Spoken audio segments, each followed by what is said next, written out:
இது மாதிரி இப்போ நாங்கள் பார்க்கும் பொழுது தொடர்ச்சியாக இன்னொன்றையும் நாங்கள் இப்போ இந்திய அரசுக்கும் இலங்கை அரசுக்கும் முன்வைத்து கொண்டு இருக்கின்றோம். என்னென்று பார்த்தீர்களானா, கச்சத்தீவிலே ஒரு சிவ ஆலயம் இருக்கின்றது, 1000 ஆண்டுகளுக்கு முற்பட்ட சிவ ஆலயம்.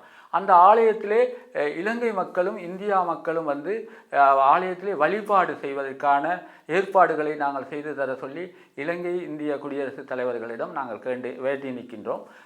அத்தோடு அதெல்லாம் எங்களுக்கு இடையிலான ஒரு உறவு பாலத்தை ஏற்படுத்துவது, மற்றது இலங்கை தலைமன்னாருக்கும் தனிஷ்கொடிக்கும் இடையிலான பாலத்தை உருவாக்குவது, இது மாதிரியான பல அபிவிருத்தி பணிகளை செய்வதற்கு இந்தியாவும் இலங்கையும் ஒப்புதல் கொடுத்திருக்கின்றது. ஆனால் சில விடயங்கள் வந்து இழுப்பறி நிலைமையிலே இருக்கின்றது. இன்னும் பார்க்க போனால் கலாசார மண்டபங்கள், அதாவது யாழ்ப்பாணத்திலே கட்டப்பட்டிருக்கின்ற திருவள்ளுவர் கலாசார மண்டபம், இவையெல்லாம் இந்திய அரசினுடைய மிக முக்கியமாக மத்திய அரசினுடைய வேலை திட்டத்தின் கீழ், அபிவிருத்தியின் கீழ், நன்கொடையின் கீழ் இலங்கையிலே பல அபிவிருத்திகளை செய்து வருகின்றார்கள். ஆகவே அந்த வகையிலே இலங்கைக்கும் இந்தியாவுக்கும் இன்று இல்லை, தொடர்ச்சியாக